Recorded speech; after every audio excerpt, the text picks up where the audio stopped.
आज के इस वीडियो में हम ईवीएस एनसीईआरटी का दूसरा भाग पढ़ने वाले हैं। पहला वीडियो और आज का यह दूसरा वीडियो देखने के बाद सीटेट में ईवीएस के लिए आपको अलग से कुछ भी पढ़ने की ज़रूरत नहीं होगी। सीटेट परीक्षा में ईवीएस के सभी प्रश्न आपको इन्हीं दो वीडियो से मिल जाएंगे। तो आइए बिना टाइम गंवाए आज का वीडियो शुरू करते हैं। देखिए, इसके पहले वाले वीडियो में हमने पहले वाले पार्ट में यहाँ तक पूरा कंप्लीट कर लिया था। मुक्तापुर गांव आंध्र प्रदेश के पोचमपल्ली ज़िले में है, ठीक है। तो उस वीडियो को आपको देखना है तो नीचे डिस्क्रिप्शन में उसका लिंक मैं दे दूंगा, वहाँ से जाके आप उस लिंक पे टच करके वीडियो देख सकते हैं। तो आइए आज शुरू करते हैं यहाँ से। देखिए, पोचमपल्ली से रिलेटेड बहुत से फैक्ट एग्जाम में सीटेट के पूछे जाते हैं, ध्यान से पढ़िएगा। पोचमपल्ली ज़िले में ज़्यादातर परिवार बुनकर हैं और यहाँ जो बुनाई होती है उसको क्या कहते हैं, किस नाम से जानते हैं हम? पोचमपल्ली के नाम से। आपको कमेंट बॉक्स में बताना है कि पोचमपल्ली जो जिला है कौन से स्टेट में है, कौन से राज्य में है, ये भी आपसे पूछा जा सकता है। आपके लिए कमेंट बॉक्स में यह क्वेश्चन रहेगा। आगे देखिए, मलयालम में चिटप्पन को चाचा और कुजम्मा को चाची कहते हैं। सीटेट में ऐसे भी क्वेश्चन कई बार पूछे जा चुके हैं। मलयालम में चिटप्पन को चाचा और कुजम्मा को चाची कहते हैं, ठीक है। आगे बढ़ते हैं। अबू धाबी से रिलेटेड क्वेश्चन सीटेट में पूछा जा चुका है। अबू धाबी में रुपए को क्या कहते हैं? वहाँ की करेंसी को दिरहम कहते हैं, ध्यान रखिएगा। अबू धाबी में रुपए को दिरहम कहते हैं। अगला क्वेश्चन, चींटियाँ सूंघकर एक दूसरे के पीछे चलती हैं, ठीक है। मच्छर हमारे पैरों के तलवे की गंध और हमारे शरीर की गर्मी से हमें ढूंढ लेते हैं, ध्यान रखिएगा। अब देखिए, सांप से रिलेटेड कई क्वेश्चन सीटेट में आ चुके हैं ईवीएस में। और हाँ, ये चीज़ मैं 100% गारंटी के साथ कह रहा हूँ। आज ये जो वीडियो आप देख रहे हैं और इसका जो पहला पार्ट है जिसका लिंक डिस्क्रिप्शन में नीचे है, यह दो वीडियो देखकर आप सीटेट का प्रैक्टिस सेट सॉल्व करिएगा। एक सिंगल क्वेश्चन भी इसके बाहर से नहीं पूछा गया है और ना ही सीटेट 2020 में पूछा जाएगा। तो इन दोनों वीडियो को पूरा देख लेंगे तो ईवीएस में कहीं से कुछ पढ़ने की ज़रूरत नहीं होगी आपको। अगला देखिए, सांप के बाहरी कान नहीं होते, जमीन पर हुए कंपन को वह सुनते हैं और आवाज़ सुनकर वह अपने शिकार वगैरह का पता लगाते हैं, ठीक है।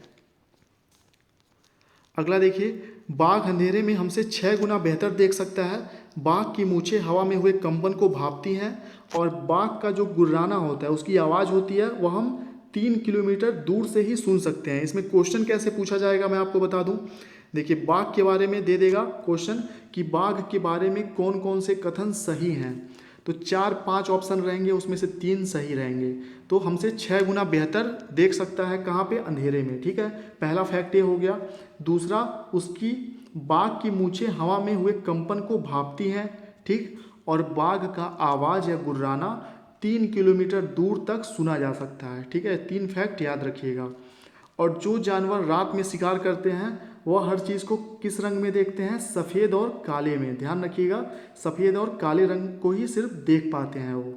अगला देखिए, स्लॉथ ये भालू जैसा दिखता है। ये दिन में करीब 17 घंटे पेड़ों से उल्टा सर लटका कर सोते हैं, ध्यान रखिएगा। और इसमें जो भी फैक्ट इस वीडियो में शामिल किए गए हैं सब as it is NCERT class 3rd, 4th, 5th की किताबों से शामिल किए गए हैं। एक भी क्वेश्चन फालतू नहीं है, सभी क्वेश्चन को ध्यान से देखिए। इसमें कुछ भी कन्फ्यूजन हो तो आप नीचे कमेंट बॉक्स में हमें बता सकते हैं, ठीक है। तो देखिए, स्लॉथ जो है भालू जैसा दिखने वाला एक जानवर है। दिन में करीब 17 घंटा पेड़ों से उल्टा लटक कर सोता है, ठीक है।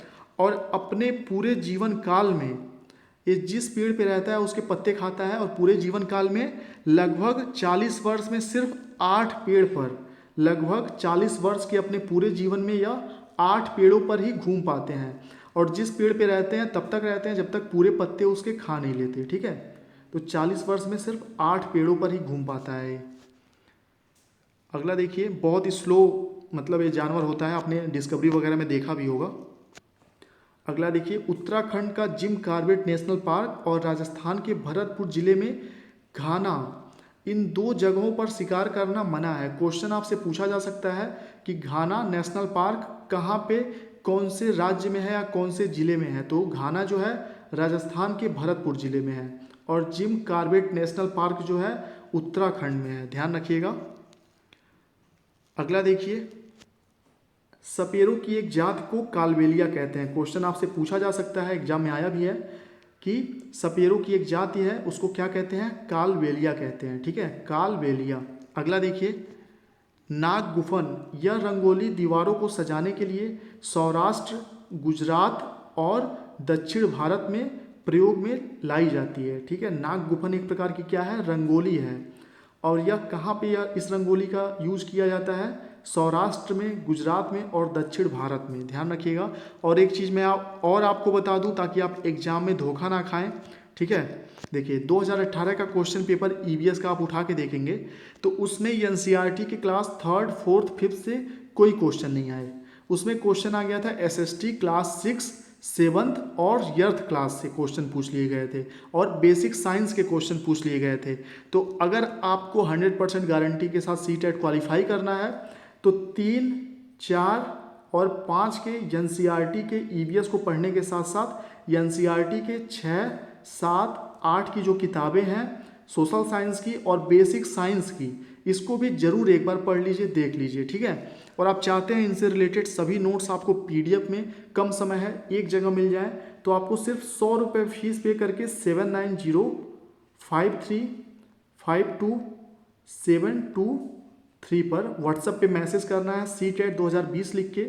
आपको मैं ग्रुप का डिटेल बता देता हूँ।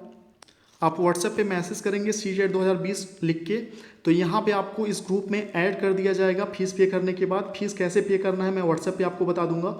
और इसमें देखिए जो भी पीडीएफ इंपॉर्टेंट वीडियो सेंड किए जा चुके हैं, यहाँ पे जो भी पीडीएफ वगैरह हैं सीटेट से रिलेटेड, और सभी पीडीएफ बहुत ही ज़्यादा सेलेक्टेड होंगे, चाहे हिंदी पेडागोजी की हो, ईवीएस पेडागोजी, आपका सीडीपी या फिर जो भी हैं, सभी बहुत शॉर्ट में हैं, बहुत ही सेलेक्टेड हैं, जिससे आप कम समय में पढ़ के 10-15 दिन में पढ़ के सीटेट की बहुत ही बेहतरीन अपनी तैयारी कर सकते हैं। बहुत सारे लोग इस ग्रुप में ऑलरेडी ऐड हो चुके हैं, तो जो ये पीडीएफ ग्रुप में सेंड किए जा चुके हैं ये भी आपको मिल जाएंगे।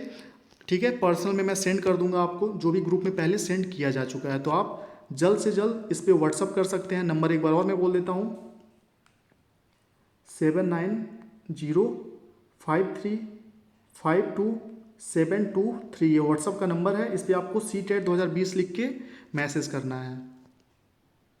सिर्फ एक बार आपको 100 रुपये फीस पे करना होगा, उसके बाद कोई फीस नहीं पे करना होगा।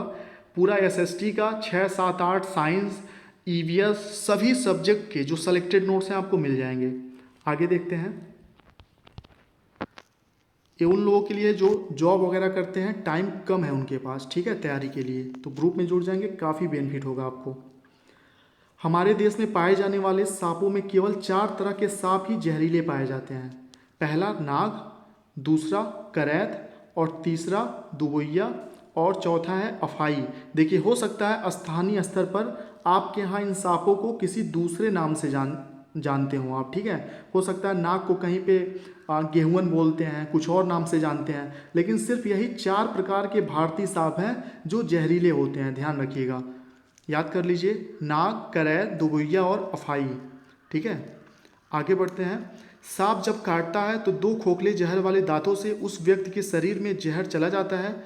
उस व्यक्ति को तुरंत जहर के असर को कम करने के लिए दवाई दी जाती है, जिसको क्या कहते हैं, सीरम कहते हैं। और ये जो सीरम बनता है सांप के जहर से ही बनता है, आप सभी लोगों को पता है। अगला फैक्ट है, निपेंथिस यह पौधा ऑस्ट्रेलिया, इंडोनेशिया और भारत के मेघालय राज्य में पाया जाता है। यह पौधा जो होता है मांसाहारी होता है। ठीक है, यह छोटे छोटे कीड़े मकोड़ों और छोटे जीवों का शिकार करता है, ध्यान रखिएगा। यहाँ पे क्वेश्चन पूछा जा सकता है कि यह जो पौधा है निपेंथिस, यह भारत के किस राज्य में पाया जाता है। तो भारत के आप देख सकते हैं मेघालय राज्य में पाया जाता है पौधा, और इसके अलावा भारत के अलावा ऑस्ट्रेलिया और इंडोनेशिया में भी पाया जाता है। अगला देखिए, बहुत इंपॉर्टेंट है, स्विट्जरलैंड के जॉर्ज मेस्ट्रल ने 1948 में वेलक्रो बनाया था। और यह वेलक्रो क्या होता है, आपने देखा होगा बहुत सारे बच्चों के बैग में या बच्चों के छोटे सैंडल वगैरह में, जूते वगैरह में चिपकाने वाला होता है, चर्र से आवाज़ आती है उसको निकालने पे। ठीक है, तो उसको क्या कहते हैं, वेलक्रो कहते हैं। और वेलक्रो का आविष्कार किसने किया था, जॉर्ज मेस्ट्रल ने 1948 में, जो कि स्विट्जरलैंड के निवासी थे। और ये जो भी क्वेश्चन आप पढ़ रहे हैं सभी एनसीईआरटी की किताबों से हैं, तो आप बिल्कुल इस क्वेश्चन पे आंख बंद करके यकीन कर सकते हैं। एग्जाम में ईवीएस में पेपर 1 में सारे यही क्वेश्चन पूछे जाते हैं। अगला देखिए, मिर्ची जो है, मिर्ची को पुर्तगाल देश के व्यापारी दक्षिण अमेरिका से भारत लाए थे। ध्यान रखिएगा, मिर्ची भारत कैसे आई, दक्षिण अमेरिका से आई और इसको लाया कौन, पुर्तगाल देश के व्यापारी लेकर आए थे। ठीक है, अगला देखिए भिंडी, भिंडी जो है अफ्रीका से आई, यूरोप से गोभी और मटर आया, चीन से सोयाबीन आया। ध्यान रखिएगा, भिंडी जो था भारत में अफ्रीका देश से लाया गया था, यूरोप से गोभी और मटर, और चाइना से क्या आया, सोयाबीन आया। आप सोयाबीन का भी बहिष्कार मत करिएगा क्योंकि इसमें बहुत प्रोटीन होता है। ठीक है, पता चले आप लोग सोयाबीन का बहिष्कार करने लगे कि ये चाइनीज है। अगला देखिए अल बरूनी उज्बेकिस्तान से आया था। और इसमें कोई भी कन्फ्यूजन हो, कुछ भी आपको लगे, कोई भी डाउट हो तो आप कमेंट बॉक्स में नीचे हमें ज़रूर बताएं ताकि हम उस चीज़ को नेक्स्ट वीडियो में सुधार कर सकें। ठीक है, कोई भी कमी आपको नजर आए तो प्लीज़ ज़रूर बताएं हमें। अल बरूनी उज्बेकिस्तान से आया था। ठीक है, ध्यान रखिएगा, आपके शिक्षक भर्ती के लिए भी सारे क्वेश्चन इंपॉर्टेंट है। आगे जो सीटेट क्वालिफाई करने के बाद आप शिक्षक भर्ती में बैठने वाले हैं एग्जाम में। अगला देखिए बहुत इंपॉर्टेंट, घड़सीसर यह तालाब जैसलमेर के राजा घड़सी ने बनवाया था। ठीक है, घड़सीसर यह तालाब जैसलमेर के राजा घड़सी ने बनवाया था। ध्यान रखिएगा। आगे देखते हैं, मृत सागर दुनिया का सबसे नमकीन सागर है। लगभग 1 लीटर पानी में 300 ग्राम नमक पाया जाता है। ठीक है, ध्यान रखिएगा, मृत सागर के 1 लीटर पानी में 300 ग्राम नमक होता है।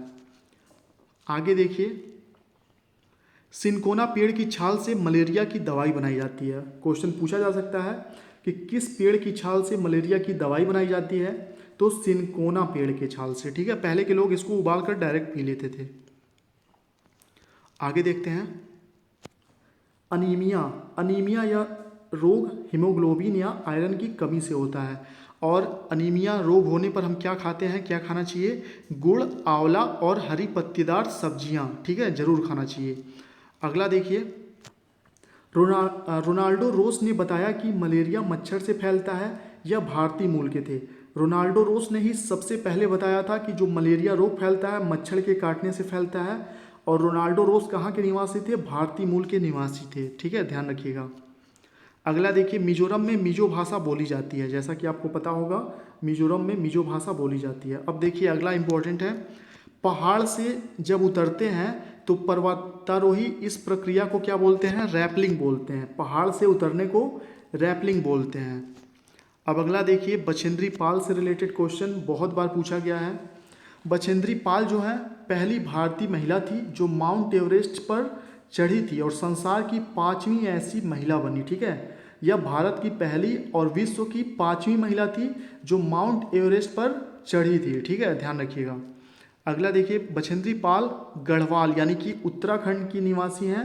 कौन से गांव की, नाकुरी गांव की। ठीक है, बछेंद्री पाल गढ़वाल के नाकुरी गांव की निवासी हैं। गढ़वाल कहाँ पे है, उत्तराखंड में है। ध्यान रखिएगा।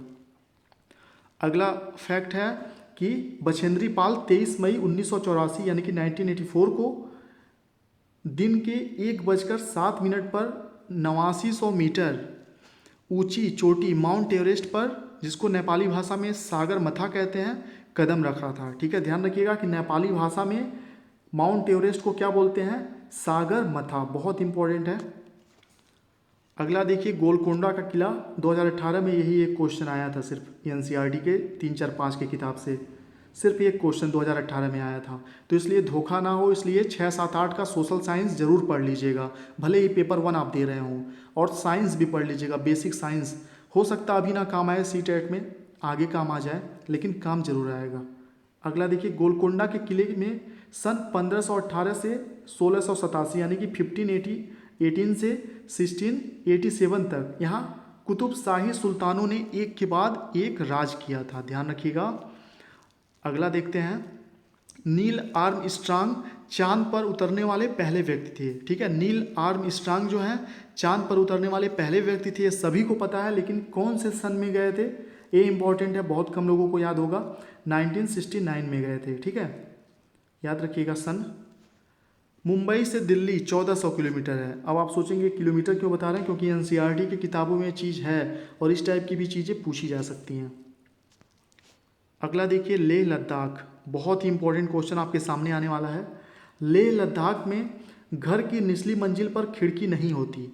छत बनाने के लिए पेड़ों के मोटे तने इस्तेमाल किए जाते हैं। ठीक है, लेह लद्दाख में निचली मंजिल पर खिड़की नहीं होती और छत बनाने के लिए पेड़ों के मोटे तनों का इस्तेमाल किया जाता है। और एक चीज़ और बहुत इंपॉर्टेंट, आपने क्वेश्चन देखा होगा शायद प्रीवियस ईयर के क्वेश्चन पेपर में, पश्मीना साल में 6 स्वेटरों के बराबर गर्मी होती है। ठीक है, पश्मीना साल जो होता है 6 स्वेटरों के बराबर गर्मी होती है। यह बहुत ही महंगा साल होता है। यह पहाड़ी बकरी की खास नस्ल के बालों से बनती है। ठीक है, जो लगभग 5000 मीटर की ऊंचाई पर रह सकती है। यानी कि यह जो बकरी है बहुत ही ठंडे वातावरण में रह सकती है।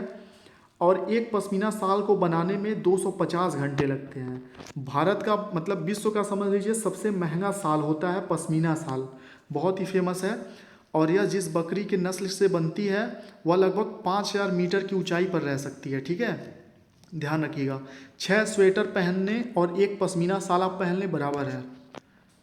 अगला देखिए, पश्मीना साल की एक और खूबी होती है, मैं आपको बता दूं, अंगूठी, जो हाथ में उंगलियों में आप अंगूठी पहनते हैं, पूरा पश्मीना साल इसके अंदर से आप निकाल सकते हैं, बहुत ही पतला होता है। जमीन उपजाऊ बनती है जड़ों से, पत्तों से, शाखाओं के सड़ने से और केंचुओं से। ठीक है, ध्यान रखिएगा, जमीन उपजाऊ कैसे बनती है? जड़ों से, पत्तों से, शाखाओं के सड़ने और केंचुओं से। केंचुए जमीन में छेद बनाते रहते हैं जिससे जमीन पोली हो जाती है। पोली का मतलब होता है उपजाऊ। ठीक है, भुरभुरी, या देखते होंगे आप जो जमाऊ मतलब उपजाऊ भूमि होती है वह खुरदुरी होती है, मतलब भुरभुरी होती है। ठीक है, उसी को पोली बोलते हैं।